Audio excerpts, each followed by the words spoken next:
অসংখ্য নেতাকর্মী গুম হয়েছে, খুন হয়েছে এবং অসংখ্য নেতাকর্মী এখনো পঙ্গুত্ব বরণ করে জীবন মৃত্যু সন্ধিক্ষণে তারা দিন পার করছে। আমরা ভেবেছিলাম অন্তর্বর্তীকালীন সরকার এই সকল বিচার, এই সকল গুমের বিচার করবে এবং যারা আহত হয়েছে দ্রুততার সাথে তাদের চিকিৎসার ব্যবস্থা করবে।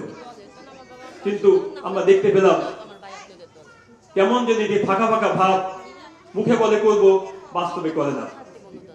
আমাদের নেতা বলেছেন তাই যে দ্রুততার সাথে এই সকল বিচার করতে গেলে এবং শহীদদের পাশে থাকতে গেলে একটি গণতান্ত্রিক সরকার প্রয়োজন এবং একটি গণতান্ত্রিক সরকারই পারে আগামী দিনে সুন্দর বাংলাদেশ করতে। যে সকল আমাদের ভাই বোনেরা এখানে মা বোনেরা বলেছেন বিচার, সে বিচার ত্বরান্বিত করতে। কিন্তু আমরা দেখছি ফ্যাসিস্ট হাসিনা রেখে যাওয়া একটি ষড়যন্ত্রকারী মহল এবং প্রশাসনের মধ্যে ঘাপটি মেরে থাকা যে কুচক্র মহলের ষড়যন্ত্রে কেমন জানি জনগণের ক্ষমতা জনগণের কাছে ফিরিয়ে দেওয়ার জন্য ১৭ বছর যে আমরা আন্দোলন করেছি, ভোটের অধিকার আদায়ের আন্দোলন, সেই ভোটের অধিকার তারা ফিরিয়ে দিতে চায় না। কেমন যেন একটা তালবাহানা শুরু করেছে, কেমন যেন একটা ষড়যন্ত্রের আমরা গন্ধ লক্ষ্য করছি। আমরা বলতে চাই আপনাদের সন্তান শহীদ হয়েছে, আপনাদের কষ্ট আপনাদের চাইতে কেউ ভালো বুঝবে না। আপনাদের সন্তানের বিচার চাইতে গেলে আমাদের নেতা বলেছেন যেভাবে ঐক্যবদ্ধভাবে আমরা ফ্যাসিস্ট হাসিনার পতন ঘটিয়েছি, সেভাবে যদি আমরা ঐক্যবদ্ধ থাকি, সকল প্রকার ষড়যন্ত্র ছিন্ন করে অবিলম্বে যদি আমরা নির্বাচনের ব্যবস্থা করতে পারি, তাহলেই এটি গণতান্ত্রিক সরকারই পারবে দ্রুততার সাথে সকল শহীদের যে নির্মমভাবে তারা মৃত্যুবরণ করেছে সেই বিচার করতে। সুতরাং ষড়যন্ত্রকে মোকাবিলা করার জন্য আমাদেরকে ঐক্যবদ্ধ থাকতে হবে, আমাদেরকে কান খোলা রাখতে হবে, চোখ খোলা রাখতে হবে।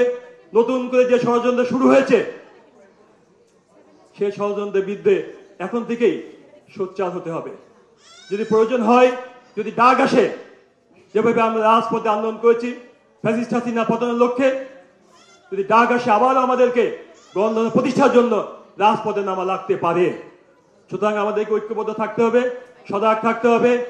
এই ফ্যাসিস্ট হাসিনা পেটোয়া বাহিনী এবং কুচক্রী বাহিনী যতই আন্দোলন করুক, যতই ষড়যন্ত্র করুক, আন্দোলনের মুখে কেউই আমাদের সামনে টিকতে পারবে না ইনশাল্লাহ। সুতরাং হতাশ হওয়ার কিছু নেই। এখানে অনেকে হতাশ হচ্ছেন, আমি বলবো হতাশ হওয়ার কিছু নেই। আমরা যদি খুনি হাসিনার মধ্যে ফ্যাসিস্টকে পতন ঘটাতে পারি, পদত্যাগ করতে পারি, ইনশাল্লাহ আপনাদের পছন্দের সরকার প্রতিষ্ঠা করতে পারবো এবং আপনাদের সরকারই আপনাদের সন্তানের বিচার তারা দ্রুততার সাথে করতে পারবে। সুতরাং আপনার ধৈর্য ধরুন, ঐক্যবদ্ধ থাকুন। আরেকটি কথা বলবো, ছাত্রদল একটি পরিবার, এই পরিবার থেকে ১৪২ জন সদস্য আমাদের থেকে ছেড়ে চলে গেছেন, দেশের স্বাধীনতার জন্য, সার্বভৌমের জন্য আত্মত্যাগ করেছেন। সন্তান হারার কষ্ট সেটা হয়তো আমরা ফিরে দিতে পারবো না, কিন্তু একথা আমি নির্দ্বিধায় বলতে পারি, বাংলাদেশ জাতীয়তাবাদী ছাত্র দল যতদিন আছে আপনার সন্তান যেভাবে আপনার পাশে থাকতো, ঠিক তেমনি ভাবে জাতীয়তাবাদী ছাত্র দল আপনার পাশে থাকবে ইনশাল্লাহ। সকালে ভালো থাকবেন, সুস্থ থাকবেন ইনশাল্লাহ।